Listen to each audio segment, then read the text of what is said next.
Fala pessoal, tudo bem com vocês? Vamos começar mais uma aula aqui da pediatria e hoje o nosso tema é icterícia e testes de triagem neonatal.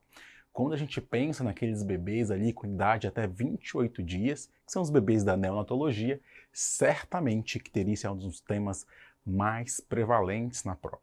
Então, hoje a gente vai discutir o que de fato é importante dentro desses temas. Preparados? Vamos lá!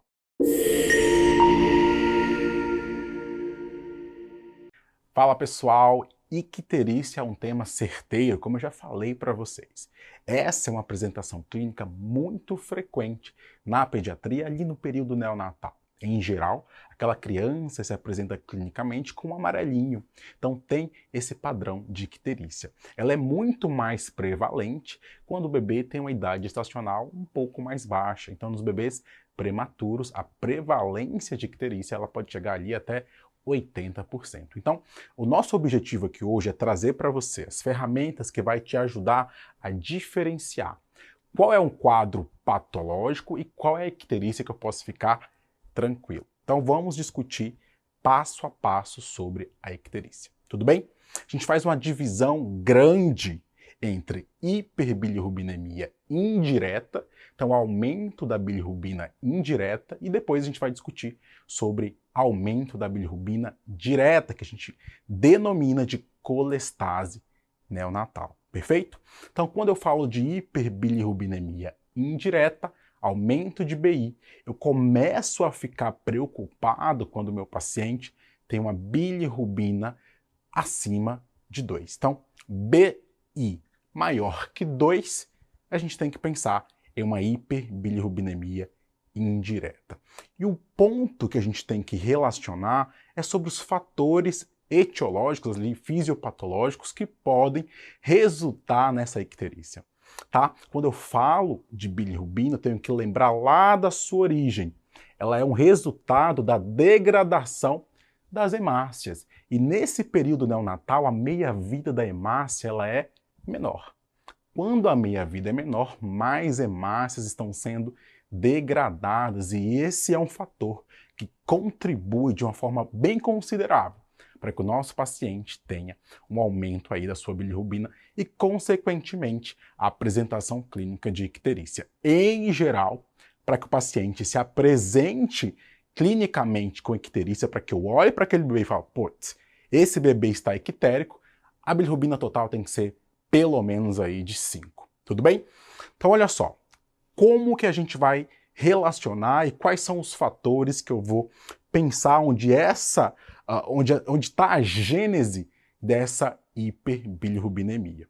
Então vamos lembrar daquele ciclo. Então olha só, a bilirrubina ela precisa ser conjugada, ela vai no fígado ali onde tem todo o seu metabolismo, e essa sua relação, esses pontos de maturação, esses pontos de formação da bilirrubina são um dos principais pontos nos quais podem resultar em uma hiperbilirrubinemia indireta. Tudo bem? Então olha só, a gente discutiu aqui, definimos a hiperbilirrubinemia indireta com uma bilirrubina indireta maior que 2, perfeito? Maior ou igual a 2, e a gente falou sobre a fisiopatologia. Então eu posso ter uma imaturação enzimática quando eu penso na captação e na conversão. Então eu faço a captação da bilirrubina indireta, insolúvel ali da corrente sanguínea, vem para o fígado, nessa região a gente faz aquela conversão, e aí a BI se torna BD, perfeito? E aí após esse processo que essa bilirrubina sofre dentro do fígado, a gente vai eliminar, excretar essa bilirrubina, e há uma nova conversão de bilirrubina direta, quando chega ali no intestino, em bilirrubina indireta. E todo esse ciclo acontece novamente. Alguns fatores, como a chegada da bilirrubina direta no intestino e o tempo prolongado que essa bilirrubina fica ali, propicia com que haja uma nova conversão da bilirrubina direta ali no lume intestinal em bilirrubina indireta. Esse ciclo que eu estou conversando com você, essa volta que a bilirrubina faz, a bilirrubina indireta chega no fígado, vai ser convertido em BD, sofre todos esses processos, BD chega na luz intestinal, após um tempo prolongado ali, ou um período um pouco maior, jejum, atraso na liberação de mecônio, essa bilirrubina vai ser convertida novamente, retorna a ser bilirrubina indireta. Esse ciclo a gente vai chamar de circulação enterohepática, tá? Quando eu tenho um aumento da circulação enterohepática, é o outro fator que contribui também para que meu paciente tenha uma icterícia. Tudo bem? Então, falamos aqui sobre as imaturidades enzimáticas, lembrar da menor meia-vida das hemácias, né, da hemoglobina ali no período fetal, e isso vai resultar que nosso paciente tenha uma icterícia. Perfeito? Outro ponto, aumento da circulação enterohepática, jejum e demora da liberação do mecônio. Para a gente finalizar, a gente tem ali uma enzima, a beta-glicuronidase. Ela está ali presente na flora intestinal e a sua presença, ela aumenta sim essa reabsorção da bilirrubina indireta, bilirrubina não conjugada. Então são esses fatores fisiopatológicos que contribuem, né, que está ali fazendo esse quadro de fato de ajudando, contribuindo para que o nosso paciente tenha uma icterícia. Perfeito? Entendi aqui que bilirrubina indireta maior ou igual a 2 é igual a hiperbilirrubinemia indireta, mas eu quero lembrar que às vezes a gente não tem o resultado ali do exame. Você está diante da criança. Então o exame físico do bebê com icterícia é fundamental. Dependendo da localização dessa coloração amarelada, eu posso estimar, eu posso pensar qual é o possível nível de bilirrubina que esse paciente tem. E aí a nossa conduta vai ser sempre baseada em alguns protocolos. Então eu preciso lembrar da idade estacional da criança, do tempo de vida e qual o nível que esse paciente tem ali de apresentação clínica da sua icterícia para definir se eu preciso ou não coletar algum exame. Perfeito? O nosso objetivo é sempre detectar alguma alteração importante que requer uma intervenção. Então, meu paciente tem uma hiperbilirrubinemia indireta patológica? Se sim, eu tenho que pensar em uma conduta para esse paciente. Joia? Então, do ponto de vista do exame físico, eu vou chamar essa avaliação em zonas. Eu divido em zonas que são as zonas de Cramer. Então, olha só. O nosso bebê aqui todo segmentado, a gente tem zona 1, zona 2, 3, 4 e 5, e como a gente percebe, ele tem uma progressão que a gente chama de crânio caudal. Então o bebê, ele começa a manifestar a sua icterícia na parte inicialmente facial, a zona 1, e progressivamente, de acordo com o nível de bilirrubina total, essa progressão crânio-caudal, ela vai se estendendo, tudo bem? Então olha só, zona 1 faz pra gente uma referência aí por volta de uma bilirrubina total de 4 a 8. Zona 2, que vai lá até a região ali do umbigo do nosso bebê, de 5 a 12. Zona 3, que vai um pouquinho mais longe, a gente pode falar ali, até os joelhos ou raiz de coxa, tá bom? Um ABT por volta de 8 a 16. Zona 4, olha só, joelho do nosso bebê. Então a icterícia já está um pouco mais prolongada, do joelho até a região ali dos tornozelos ou do antebraço da nossa criança. E aí uma bilirrubina total por volta de 11 a 18. Já quando o nosso bebê está praticamente todo impregnado ali, todo cheio de uma icterícia bem importante clinicamente, zona 5 chegando até a região palmar e plantar. E quando eu olho para esse bebê que está completamente ictérico, ele está aí com a bilirrubina por volta de 15 ou mais. Então, entender a zona de Cramer e tentar correlacionar com o nível de bilirrubina é importante para a gente pensar em condutas imediatas, joia? Ponto que aqui a gente pode considerar. Tem um aparelho chamado BiliCheck. O BiliCheck, ele consegue fazer uma avaliação transcutânea dessa criança, dessa icterícia, tá? Sem fazer uma coleta de sangue inicialmente. Então eu tenho um aparelho que eu, em geral, eu coloco esse aparelho sobre o bebê, ele faz uma interpretação transcutânea de mais ou menos de como estariam os níveis de bilirrubina. Billy-Check pode ajudar bastante, evita a coleta de exames desses bebês, às vezes o bebê prematuro, ou bebê que tem uma dificuldade enorme da gente coletar sangue nessa fase inicial, mas aí a gente, dependendo do nível de bilirrubina transcutânea, pode ser que a gente precise prosseguir em relação a algumas investigações. Tudo bem? Joia? Lembrando agora para vocês fatores de risco relacionado à hiperbilirrubinemia. Pessoal, algumas crianças vão ter aquela icterícia fisiológica, tá tudo bonitinho, tudo bem resolvido, e não tem nenhum fator que pode nos fazer pensar em um quadro patológico. Mas eu quero te lembrar de algumas condições. Primeiro aqui eu quero te dizer, icterícia antes de 24 horas de vida. Atenção, atenção, atenção.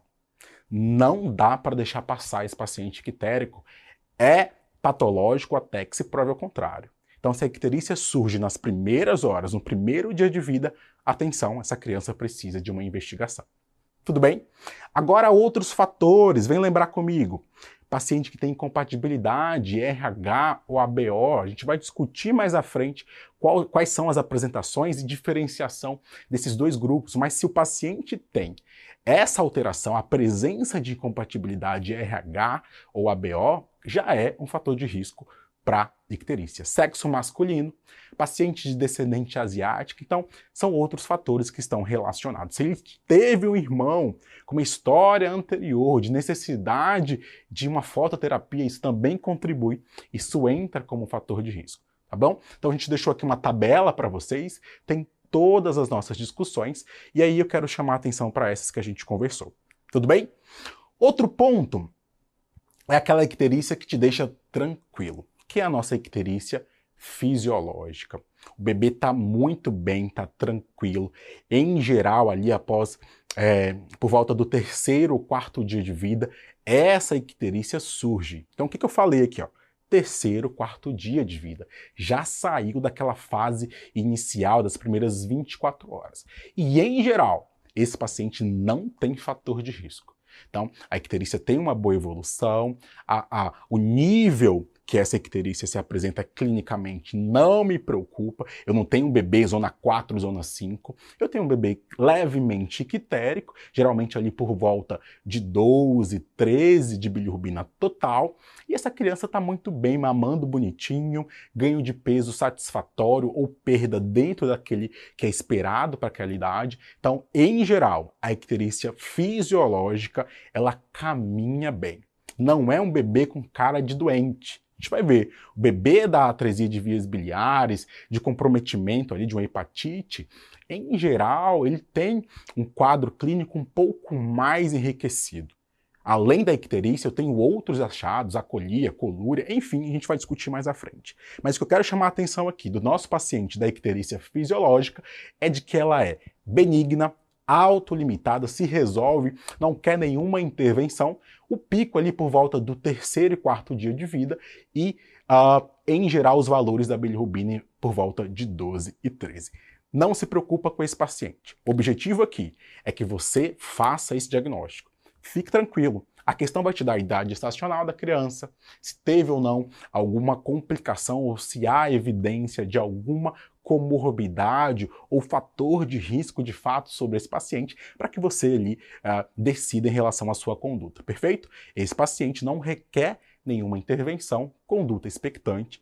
Esse paciente vai sendo avaliado de forma próxima ali pelo pediatra, pesando e vendo se não há uma progressão ou se há de fato uma melhora dessa icterícia. Perfeito? Outro ponto que eu quero discutir com vocês, icterícia relacionada ao leite materno. Tem duas condições aqui e vocês jamais vão confundir. Tudo bem? Eu tenho a icterícia do aleitamento materno, risca aí, guarda essa informação, e a outra é a icterícia do leite materno. Em geral, quando essas duas condições caem na prova de residência ou de revalidação, é justamente para fazer uma comparação entre as duas. E é isso que a gente vai fazer agora.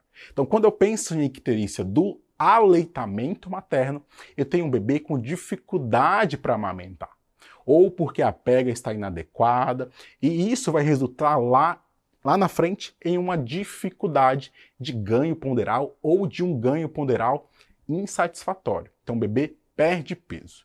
Então não mama direito, a mãe tem fissura, está com dificuldade. Ou seja, para essa criança o que a gente precisa é checar a técnica de amamentação, reavaliar esse bebê e ver se há uma resposta positiva quando esse bebê ajustado, quando é feito aí de fato esse ajuste em relação à amamentação. Não tem nessa condição nenhum problema com leite ou a mãe produzindo leite fraco, isso não existe. O problema aqui, de fato, é ajustar a amamentação, tudo bem? Então, é a icterícia da baixa ingesta. O paciente tem uma dificuldade de ganho ponderal ali nos primeiros dias de vida, tudo bem? Outro ponto em relação a esse tipo de icterícia é que a conduta é bem simples. A gente vai corrigir a técnica de amamentação. Perfeito? Já a outra icterícia, que é a icterícia do leite materno, o problema, entre aspas, está no leite, tá? Tem diversos fatores aí, fisiopatologias tentando justificar essa condição, mas é bem difícil. Parece que a presença de algumas substâncias nesse leite materno resulta nessa icterícia. Então, olha só, o ponto aqui é que, em geral, essa substância é uma enzima glicuronidase, então a elevação dessa enzima no leite materno propicia uma conversão lá na frente da bilirrubina direta em bilirrubina indireta e isso resulta em apresentação clínica de icterícia. Quando a gente compara com a icterícia do aleitamento, que é quando o bebê perde peso, na icterícia do leite materno, em geral a apresentação clínica ela é mais tardia. Então, diferenciando uma da outra aí para vocês, tá? O que a gente percebeu aqui em relação à icterícia do leite materno? Quando é feita uma suspensão do aleitamento, em 24 horas a icterícia se resolve. Mas calma, essa não é uma conduta que a gente vai orientar para esse paciente. Por quê? Essa icterícia do leite materno é um quadro extremamente benigno. Então esse teste terapêutico que era feito anteriormente de suspender o leite materno, ele está caindo por terra. Em geral, não precisa suspender o aleitamento materno desses bebês. Combinado? Diferenciamos icterícia do leite materno da icterícia do aleitamento materno. Duas condições bem distintas, mas que costumam ser confrontadas na sua prova. Agora a gente vai falar sobre as icterícias patológicas de fato. Vamos começar aqui uma discussão sobre a doença hemolítica do recém-nascido. Então, o primeiro ponto aqui é entender que eu tenho anticorpos maternos sendo produzidos contra as hemácias do bebê. E isso vai resultar em uma hiperbilirrubinemia por conta da degradação dessas hemácias. Quando eu falo de anticorpo materno atravessando barreira placentária, pessoal, eu estou falando de IgG, fração IgG, é a única capaz de atravessar essa barreira placentária. Então, em geral, o contexto é, eu tenho uma mãe que vai produzindo esses anticorpos contra o bebê. Joia? Então, a gente tem dois grupos que são maiores, assim, mais conhecidos para as provas, que é a incompatibilidade RH e a incompatibilidade ABO. Tudo bem? A incompatibilidade RH, pessoal, ela é muito mais grave. O paciente pode chegar a ter uma hidropsia fetal. Então, o acometimento desse paciente ele é muito mais apreensivo, a gente fica preocupado com essa situação e o achado ali do exame físico ele é muito mais rico quando a gente compara com o bebê da incompatibilidade ABO. Então, aqui o que a gente tem é uma mãe RH negativa. Então, pensa comigo, em geral, as mães são sempre pessoas positivas. Se eu tenho uma mãe negativa, eu tenho que ligar um alerta para uma possibilidade de problema. Então, RH materno negativo, RH da criança positivo. Primeiro ponto, eu tenho que ter tido uma sensibilização prévia.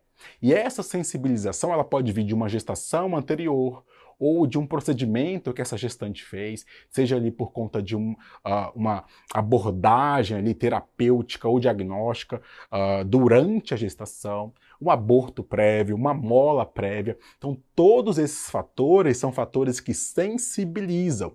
E a próxima vez que essa gestante entra em contato com uma criança RH positiva, ela já está ali com seus IgGs completamente formados e preparados para atingir essas hemácias. Tudo bem? Então, lembra comigo, RH da mãe negativo e do bebê RH positivo. Joia? Lembrar que quando eu peço o teste de Cumbis direto, ele é um teste positivo. Então, eu tenho essa alteração, eu solicito esse teste para o bebê, ele vem com Cumbis direto positivo. Joia? Clinicamente, como eu falei para vocês, é muito mais grave, tá joia? Mas há a possibilidade da gente fazer uma profilaxia. E essa introdução da profilaxia foi fundamental, porque a gente não vê tão frequentemente mais esses pacientes com hidropsia, com incompatibilidade RH. Então, ela é mais grave, mas é menos comum por conta da sua intervenção. A gente produz a imunoglobulina anti-D, e essa imunoglobulina ela tem o objetivo de estabilizar e prevenir esse ataque do IgG nas hemácias do bebê, tá joia? Então tem algumas indicações. Então, gestantes RH negativas entre 28 e 34 semanas de gestação, quando a mãe positiva dá à luz quando a mãe negativa dá uma luz a um bebê positivo, ela já tem indicação de fazer essa imunoglobulina, e quando há alguma situação que quebra aquela barreira ali placentária de alguma forma e permite esse contato do sangue da mãe com o do bebê, ou do feto, ou do aborto, ou da mola, tá joia? Então, nessas condições, se a mãe é RH negativa e teve esse contato, a gente precisa estabelecer a profilaxia com o objetivo de prevenir esse quadro clínico bem exacerbado da incompatibilidade RH. Tudo bem? Agora, de uma forma bem mais objetiva, incompatibilidade ABO, muito mais comum, tá? Eu tenho aqui a mãe com o tipo ABO O e o bebê que pode ser A ou B, tá joia? Então, em geral, lembra que eu já falei com vocês que na incompatibilidade RH o Cumbis direto é positivo, e isso é positivo sempre. Aqui na incompatibilidade ABO, o Cumbis direto ele pode ser positivo. Então, nem sempre o Cumbis direto vai ser positivo aqui nos nossos pacientes. O exame, diferente do que a gente vê na incompatibilidade RH, é o ELUATO. Aqui, o ELUATO ele é positivo. Então, aquela detecção dos anticorpos anti-A ou anti-B, ali presente no sangue do nosso recém-nascido. Então, isso define como ELUATO positivo. Então, olha só, recapitulando, nosso paciente da incompatibilidade ABO, clinicamente muito mais tranquilo, óbvio, vai ter uma icterícia, às vezes uma hepatosplenomegalia, mas muito discreto, e o paciente vai ter uma evolução muito mais favorável quando a gente compara com o nosso paciente da incompatibilidade RH. Cumbis direto pode ser positivo, ELUATO positivo, perfeito? Às vezes a gente encontra pacientes que têm uma icterícia, né, uma doença ali hemolítica do recém-nascido, que não tem uma relação com a incompatibilidade RH e nem com a incompatibilidade ABO. Muito raro, a gente está falando da incompatibilidade por antígenos eritrocitários irregulares, tá? Em geral, a gente vai suspeitar dessa condição quando o nosso paciente tem uma incompatibilidade, tem uma anemia, uma doença hemolítica do recém-nascido, que não é contemplada por essas duas condições que a gente conversou primeiro. Perfeito? Todos esses grupos de incompatibilidade RH, incompatibilidade ABO e desses grupos mais raros, o paciente tem uma icterícia, uma anemia hemolítica, com apresentação clínica de icterícia ali nas primeiras 24, 36, 48 horas de vida, tá bom? Então, após aquele período ali que a gente já fica preocupado, antes das 24 horas de vida, né? Ela é um pouco mais tardia, ali entre o segundo e terceiro dia de vida, tá bom? Lembrando que a incompatibilidade ABO, ela não depende de sensibilização prévia. Por quê? Como a gente conversou, na incompatibilidade RH, essa sensibilização prévia, ela é fundamental para que haja essa produção dos anticorpos. Outras duas condições que também podem cursar com doença hemolítica ali do recém-nascido é deficiência de G6PD e esferocitose hereditária, tá bom? Deficiência de G6PD geralmente está relacionada ao cromossomo X, por isso ela é mais prevalente nos meninos. Ela é uma anemia de caráter hemolítico que é exacerbada quando a gente tem algumas medicações ou algumas substâncias que reforçam essa hemólise, tá bom? Então, o diagnóstico da deficiência de G6PD é a dosagem da G6PD no sangue periférico e alguns fatores podem desencadear essa hemólise, como a gente conversou. Medicamentos, quadros infecciosos, algumas substâncias, corantes, alimentos. Então, em geral, quando eu faço o diagnóstico desse paciente, a gente faz a dosagem da G6PD, confirma essa deficiência de G6PD, o paciente recebe uma lista de medicamentos que exacerbam, que pioram ou que vão resultar em crise de hemólise. Tudo bem? Faz acompanhamento rotineiro com o hematologista pediátrico e esse paciente, em geral, é conduzido bem, sem muitas complicações. Perfeito?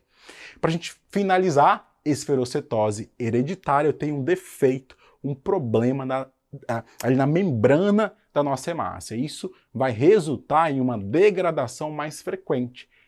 E o resultado disso é hemólise e, consequentemente, icterícia. Joia? Então, a presença de esferócitos no sangue periférico ou ali com a prova da fragilidade osmótica contribui, reforça esse defeito na membrana dessa hemácia, confirmando esse diagnóstico da esferocitose hereditária. Tá joia? Em relação a outros exames, Cumbis e Eluatus, quando eu comparo com as outras doenças, aqui, nessas condições, eles são negativos. Agora a gente vai falar um pouquinho sobre como conduzir esses pacientes com hiperbilirrubinemia indireta. O primeiro ponto é lembrar que quais são os grupos que a gente vai solicitar bilirrubina total. Então, icterícia nas primeiras 24 a 36 horas, que tem história de incompatibilidade RH ou ABO, essas crianças precisam de bilirrubina sérica dosada para a gente entender qual é o nível dessa bilirrubina e se há a necessidade de uma intervenção, tá bom? Então, além desse grupo que eu falei para vocês, aqueles bebês com icterícia, com idade gestacional entre 35 a 36 semanas, isso não está relacionado ao peso do nascimento dessa criança, aquela criança que tem uma perda ponderal considerável, que é maior que 7%, dificuldade na amamentação, e aquele bebê termo do nível com icterícia abaixo ali do nível mamilar. Então, quando eu tenho uma zona bem proeminente, ali zona 2, nesses bebês nascidos a termo, com pelo menos 35 semanas de idade gestacional, eu preciso solicitar bilirrubina total para esse paciente. Eu vou buscar o problema. Eu quero saber qual é o nível dessa bilirrubina. Perfeito? E aí, a gente vai pensar em algumas terapêuticas. Eu quero discutir aqui com vocês sobre a fototerapia. Vocês certamente já viram um bebê em fototerapia, seja no alojamento conjunto ou na UTI neonatal, no seu estágio aí de pediatria, tá? Então, qual o objetivo dessa fototerapia? É diminuir o nível de bilirrubina. A gente faz uma isomerização, uma fotoisomerização.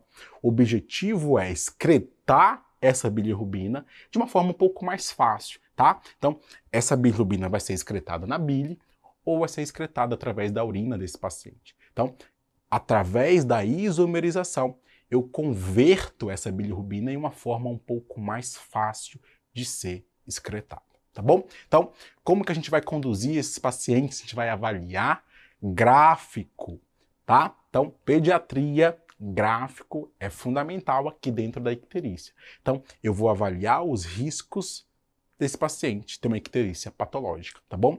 Qual é o nível dessa bilirrubina e qual é a idade gestacional dessa criança? Ela tem algum fator de risco? Então, o gráfico de Butani, ele vai nos auxiliar, tá? Ele é direcionado para aqueles bebês com idade gestacional maior ou igual a 35 semanas, ou mais relacionado ao peso aí maior que 2 quilos, maior ou igual a 2 quilos. Então a gente tem essas 4 zonas: zona de baixo risco, zona de risco intermediário baixo, a outra zona de risco intermediário alto e, por fim, a zona de alto risco. Então eu olho para a idade estacional dessa criança e vou avaliando o nível de bilirrubina sérica.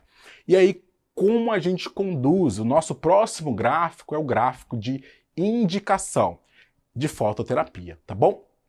Então a gente olha para a idade estacional, para a idade do bebê, na verdade, em relação ao seu tempo de nascimento. Então tem quantas horas de vida? 24 horas, 12 horas, 48 horas de vida. Eu olho para esse bebê e vejo se há algum fator de risco relacionado, porque a gente vai utilizar cada uma dessas linhas de acordo com a idade estacional do bebê e a presença ou não de fatores de risco. Então olha só, o bebê de alto risco, a gente vai utilizar essa primeira linha, a gente tolera um pouco menos, então níveis mais baixos de bilirrubina, se esse bebê tem fator de risco importante associado a uma idade estacional ali de 35 a 37 semanas e 6 dias, eu vou ter essa curva de alto risco. A nossa curva do meio é uma curva de médio risco, direcionada para os bebês com idade estacional maior ou igual a 38 semanas, com fator de risco, ou para os bebês com idade entre 35 e 37 semanas e 6 dias, sem fator de risco. Lembra dos fatores de risco que a gente conversou anteriormente? Então, eles serão aplicados aqui. Eu vou colocando esse bebê no gráfico e interpretando o seu resultado de acordo com essa presença da idade estacional, com essa avaliação da idade estacional e presença ou não dos fatores de risco. Bebê lá em cima, baixo risco, é aquele bebê com idade estacional maior ou igual a 38 semanas e sem fator de risco. Então, quando eu olho para a idade do bebê e o nível de bilirrubina, ele vai me definir se passa dessa linha, eu vou indicar a fototerapia para esse paciente. Tudo bem? Então, por exemplo, um bebê de 24 horas de vida, bonitinho, baixo risco, com uma bilirrubina total. Aqui a gente está falando de bilirrubina total, tá bom? Então, bilirrubina total de 13 para esse paciente com 24 horas de vida é igual à indicação de fototerapia, tá? E não só isso, a gente vai investigar esse paciente por conta do período que a gente está realizando essa fototerapia. Então, hemograma, reticulócitos e dosagem de bilirrubina total e frações para esses pacientes, tudo bem? Então, eu vou olhar para a idade do paciente gestacional, eu vou olhar para o tempo de vida desse paciente, para a presença ou não de fator de risco na hora de colocar esse bebê do gráfico e definir se ele fará uma fototerapia. Tudo bem? Outro ponto que eu quero discutir com vocês é em relação a exsanguíneo transfusão. Aqui, em geral, é aquele paciente com icterícia muito mais grave. Então, logo após o nascimento, tem uma bilirrubina total já maior que 4. É um bebê que visivelmente ictérico nos primeiros momentos de vida. Então, antes de 24 horas de vida, atinge níveis já consideráveis, pessoal. Esse bebê vai precisar de uma dosagem de bilirrubina total e frações, reticulócitos, hemograma, e se eu tenho uma BT ali nas primeiras 24 horas de vida maior que 4, né, ou uma hemoglobina menor que 12, opa, até que prove o contrário, eu estou diante de um paciente com uma doença hemolítica. Esse paciente vai ser submetido a uma exsanguíneo transfusão. Joia? Outro ponto que a gente considera também como critério para exsanguíneo é uma elevação da bilirrubina total maior que 0,5 a 1 nas primeiras 36 horas de vida desse bebê. Joia? Aumentou muito rápido a bilirrubina também, opa, vamos considerar uma reavaliação e, no caso desses pacientes, indicação de exsanguíneo transfusão. Quando eu falo de exsanguíneo, a indicação também ela é baseada num gráfico específico para exsanguíneo transfusão. Então a gente deixou lá no material para vocês avaliar, né, olhar para a idade estacional do bebê da mesma forma, o tempo de vida, o nível de bilirrubina e a indicação de exsanguíneo para esse paciente. Joia? Às vezes a bilirrubina, a hiperbilirrubinemia refratária a fototerapia, ou seja, o paciente vai piorando, atingindo níveis muito elevados, também é uma indicação de exsanguíneo transfusão. Joia? Pessoal, a nossa maior preocupação em relação à hiperbilirrubinemia indireta é de não fazer diagnóstico de forma correta. E esse diagnóstico errado e esse atraso, ele pode resultar em uma sequela irreversível, que é uma impregnação do sistema nervoso central desse bebê por bilirrubina, tá? Então, a gente chama essa condição de kernicterus. O paciente tem uma doença neurológica por conta de icterícia. Imagina comer essa bola. O paciente tem uma condição muito grave, espasticidade, pode ter uma encefalopatia importante. Essa imagem representa um paciente com kernicterus. Eu tenho, de fato, um paciente muito ictérico que tem uma impregnação do sistema nervoso central por bilirrubina. Clinicamente, esse paciente pode ter hipotonia, pode ter crise convulsiva, pode ter uma paralisia cerebral resultante de um quadro de uma icterícia. Olha a gravidade, a evolução que a gente pode chegar nesses pacientes que não têm um diagnóstico correto e não têm um tratamento de forma adequada. Então, esse quadro clínico aqui, essa complicação, a gente quer evitar ao máximo. Então, lembre na sua prova, uma das principais complicações relacionadas à hiperbilirrubinemia indireta é o kernicterus, tá joia? Que tem aí uma possibilidade de intervenção, coletar os exames desse paciente, avaliar, indicar fototerapia, entender da onde está vindo essa hiperbilirrubinemia indireta e estabelecer o tratamento de forma adequada. Do outro lado, uma outra condição, a gente vai esquecer um pouquinho da hiperbilirrubinemia indireta, a gente vai falar da hiperbilirrubinemia direta. Aumento de BD, a gente chama essa condição de colestase neonatal. Então, BD maior que 1, maior ou igual a 1, a gente vai considerar como colestase. Vamos investigar esse paciente ao máximo. Quando eu falo de colestase neonatal, eu tenho algumas características clínicas, alguns achados que eu vou buscar, que é acolia fecal colúria, tá bom? Até que prove o contrário, a gente está diante de um paciente com atresia de vias biliares. Então, atresia de vias biliares, aumento de bilirrubina direta, BD maior ou igual a 1, e a gente tem que intervir de uma forma precoce. Olha esse bebê da atresia de vias biliares, né? BD maior que 1, paciente com colestase, hepatomegalia, acolia e colúria, como a gente conversou, e quando eu estou diante dessa criança, além da ultrassonografia, que às vezes tem um valor ali relacionado à presença do cordão triangular, para a gente descartar ou acatar a possibilidade de atresia de vias biliares, eu tenho que pensar numa conduta muito imediata, que é a condução desse paciente para a cirurgia de Kasai. Então a gente tem uma enteroporto anastomia, então eu faço uma ligação ali do intestino do meu paciente direto na via biliar, com o objetivo de drenar esse fluxo, essa bilirrubina, para que esse paciente melhore da sua colestase, tá joia? Nos pacientes que perdem esse time da cirurgia de Kasai, que idealmente deve ser feita nos primeiros 30 dias de vida, com o passar do tempo, esse paciente ele vai perdendo ali função, vai ganhando ali um comprometimento hepático, e aí esse paciente pode evoluir com necessidade de transplante hepático. Tá joia? Então olha só a gravidade aqui que a colestase neonatal pode chegar. Então eu tenho que lembrar, BD maior que 1, com paciente com acolia ou colúria associado, tá? E cirurgia de Kasai é a nossa conduta para esse paciente. E essa intervenção tem que ser imediata, o mais rápido possível, tá bom?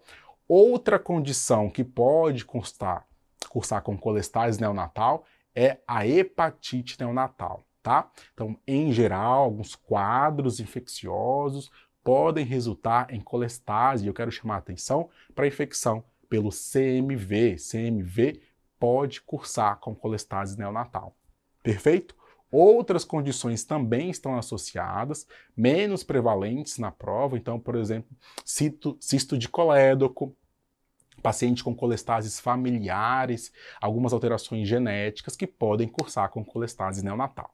Mas de forma geral, Quando a prova pergunta sobre colestase neonatal, a banca quer que você fale sobre a atresia de vias biliares. Perfeito? Então, essa é a nossa discussão em relação à hiperbilirrubinemia direta, BD maior que 1. Vamos falar agora um pouco sobre os testes de triagem neonatal, começando pelo teste do pezinho, um dos testes mais importantes quando a gente fala de busca de doenças ali, de rastreio na população pediátrica. O teste do pezinho ele foi implementado lá em 1992 e ele sofreu várias fases de implementação.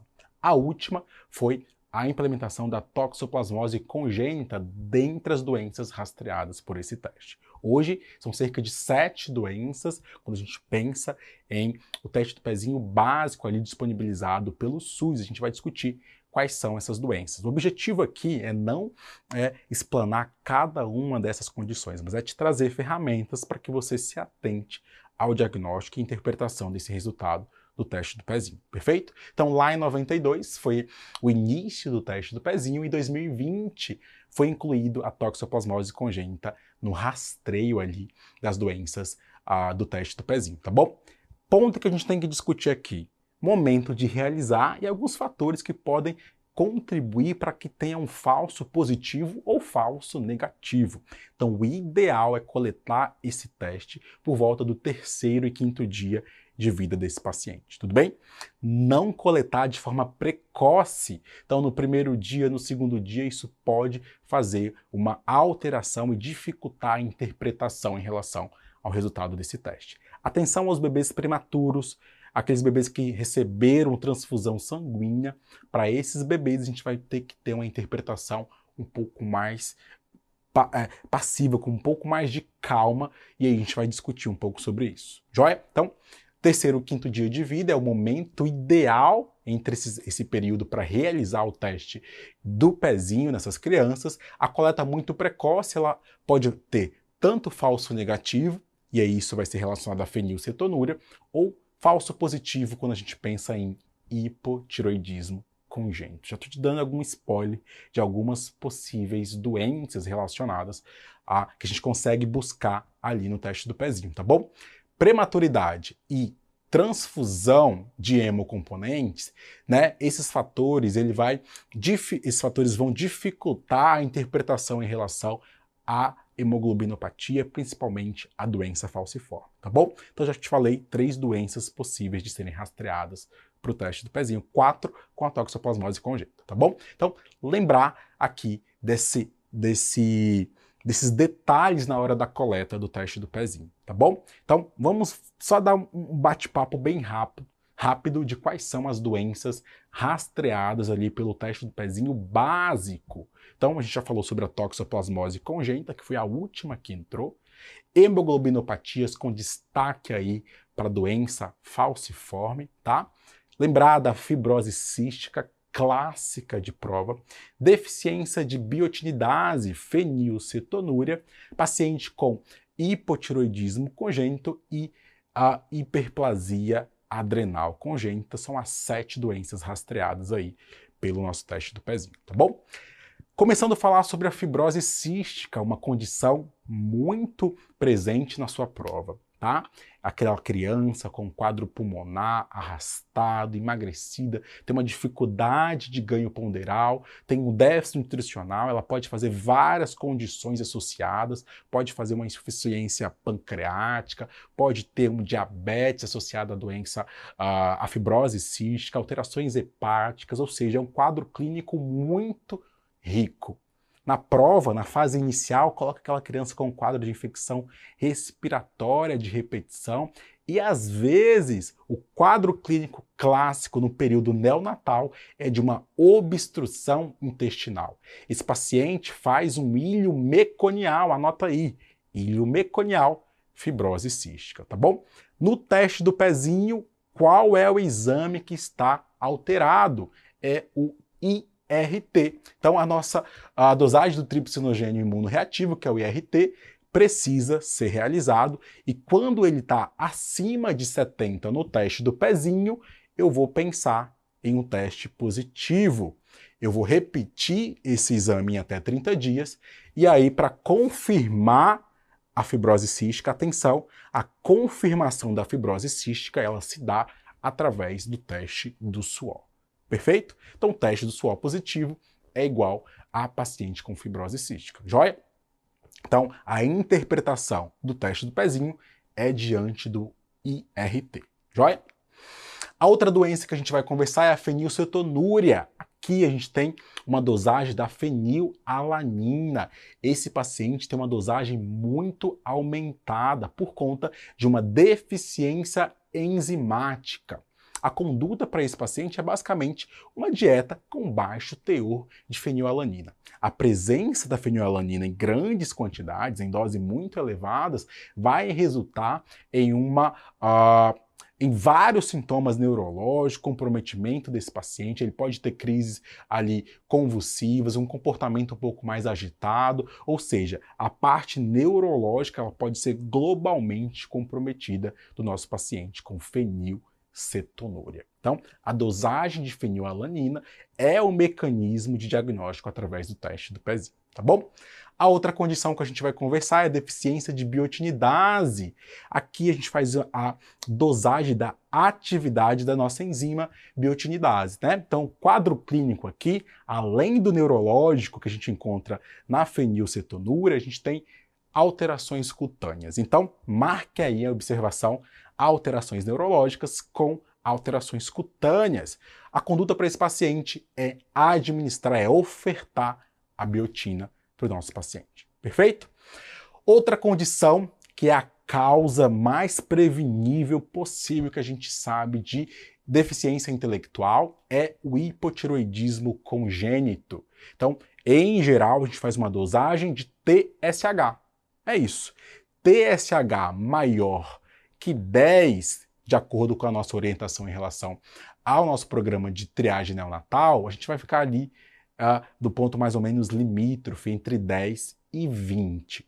Quando o paciente tem um TSH maior que 20, esse paciente confirma, é bem sugestivo, de hipotiroidismo congênito, ele precisa de uma avaliação médica um pouco mais especializada e vai fazer a dosagem sérica do TSH e do T4 livre, tá bom?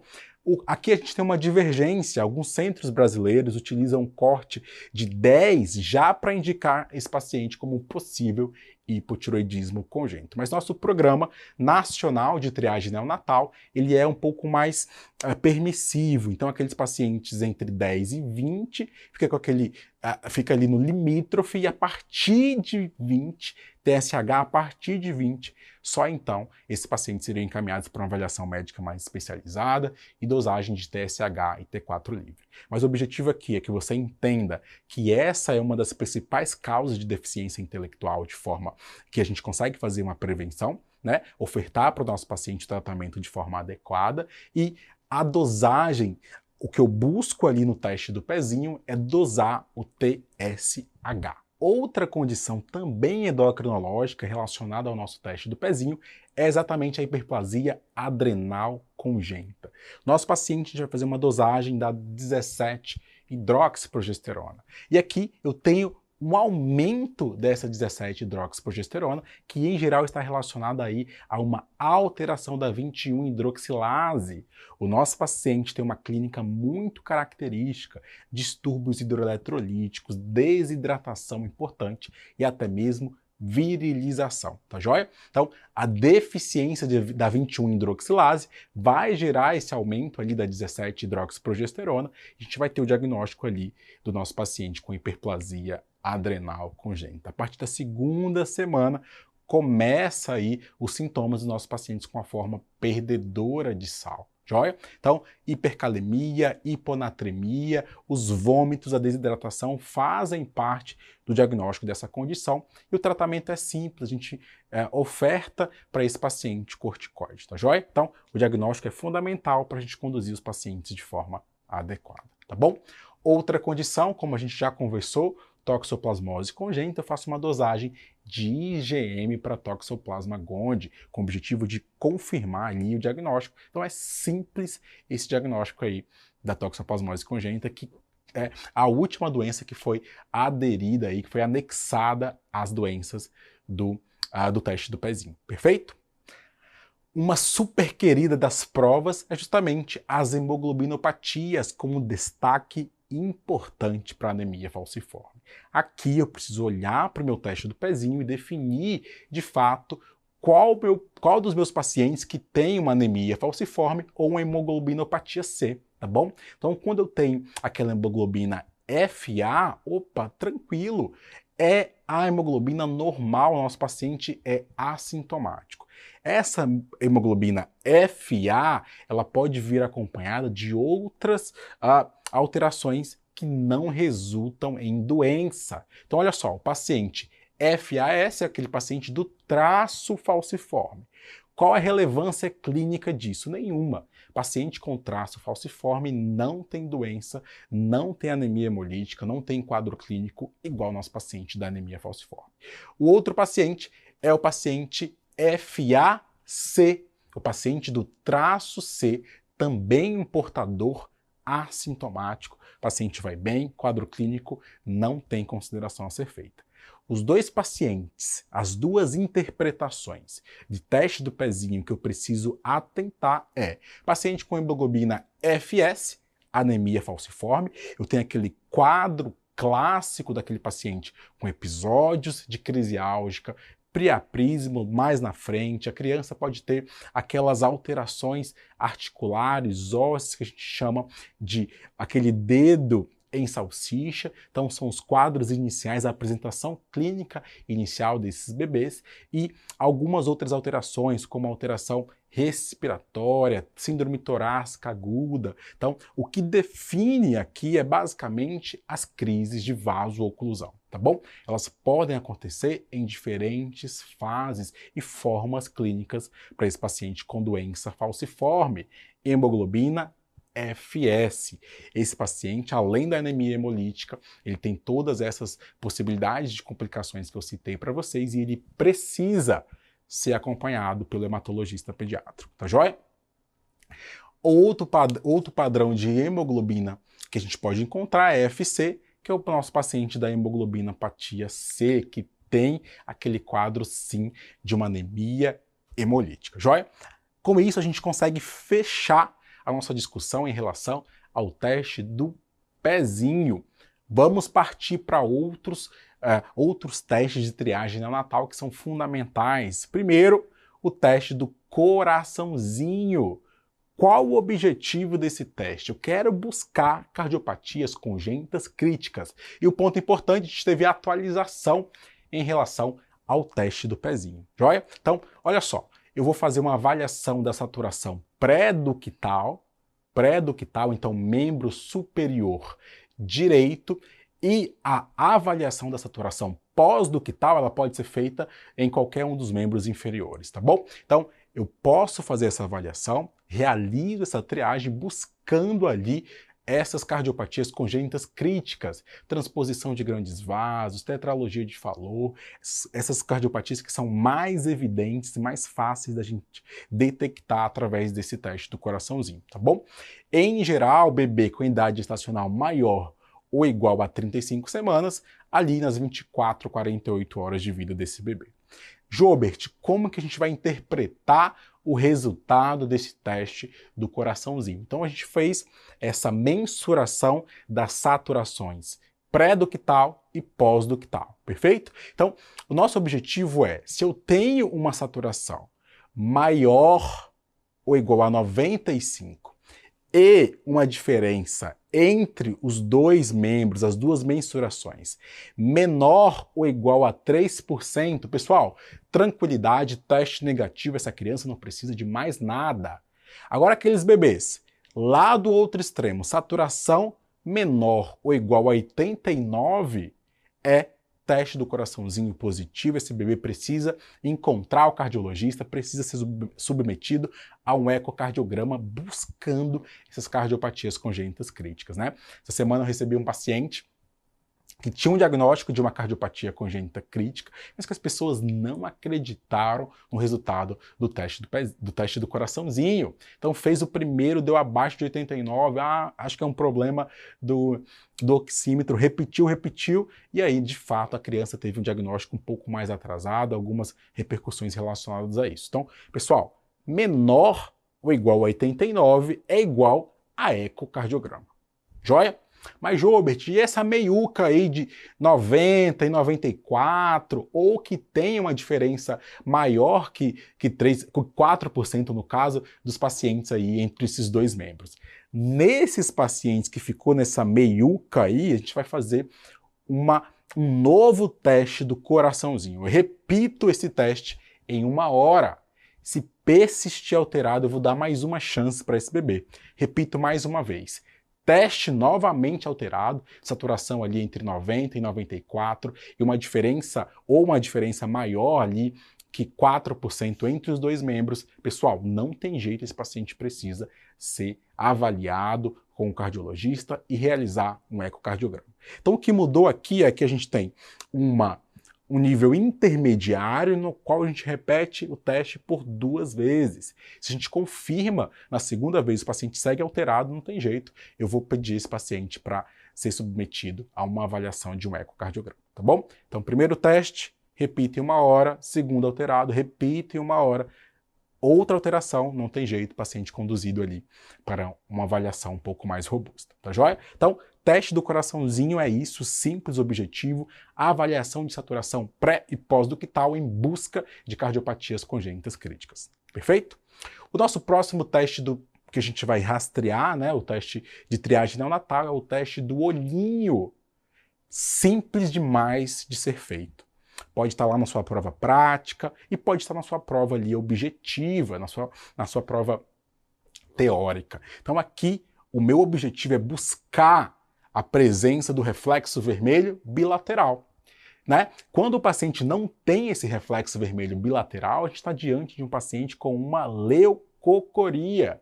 Pessoal, leucocoria, até que se prove o contrário, a gente tem 2 principais hipóteses diagnósticas, ou catarata congênita ou retinoblastoma. Perfeito? Então guarde essas 2 possibilidades de diagnóstico aí com vocês. Joia? Então aqui a gente tem algumas condições, reflexo vermelho bilateral na nossa primeira imagem. Na nossa segunda imagem, a gente tem uma leucocoria unilateral, que pode ser sugestiva de um retinoblastoma, né, um tumor aqui do ocular.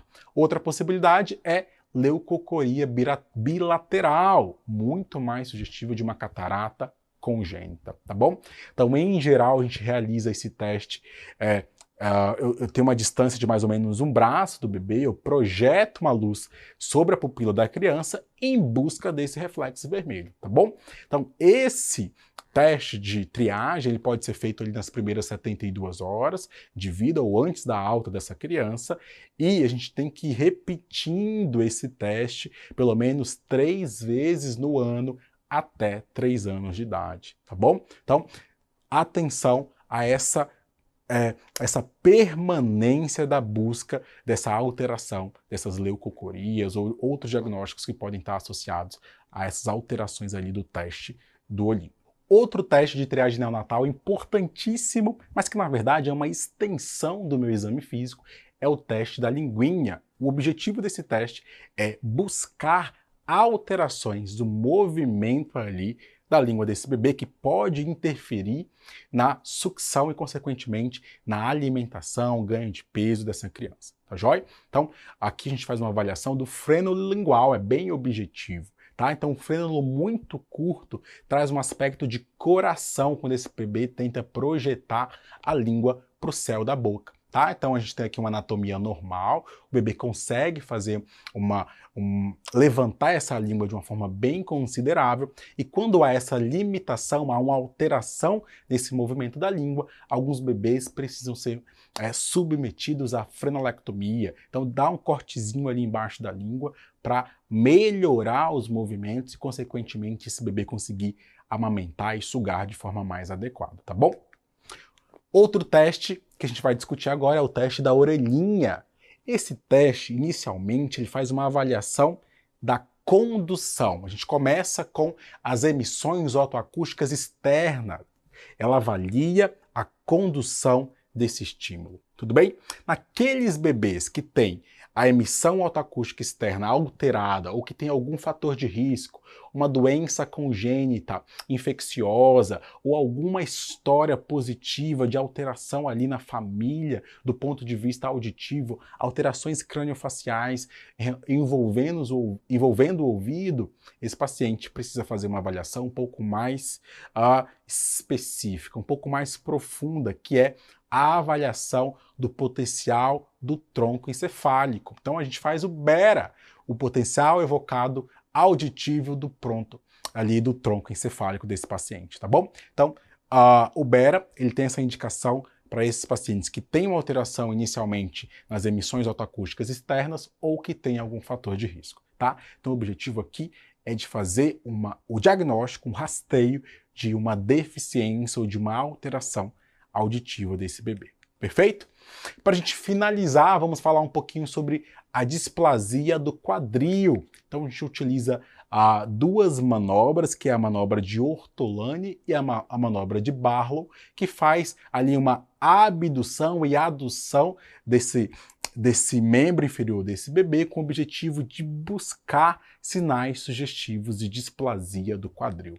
Algumas crianças têm fator de risco para essa condição, então os bebês que nasceram ali com apresentação pélvica ou que têm uma apresentação pélvica intrauterina, sexo feminino, primogênito e tem uma história familiar de displasia do quadril. Então, o Ortolani, ele vai fazer essa abdução dos quadris, né? E o nosso objetivo é encontrar um clique que vai considerar essa manobra como positiva, tá joia? Já o Barlow, ele faz uma adução desse quadril à linha média e quando a gente encontra um estalido, essa presença dessa alteração indica uma manobra positiva e sugere uma displasia de quadril desses bebês. Então, lembre dessa manobra simples, também uma extensão do exame físico com o objetivo de detectar uma displasia de quadril. Joia?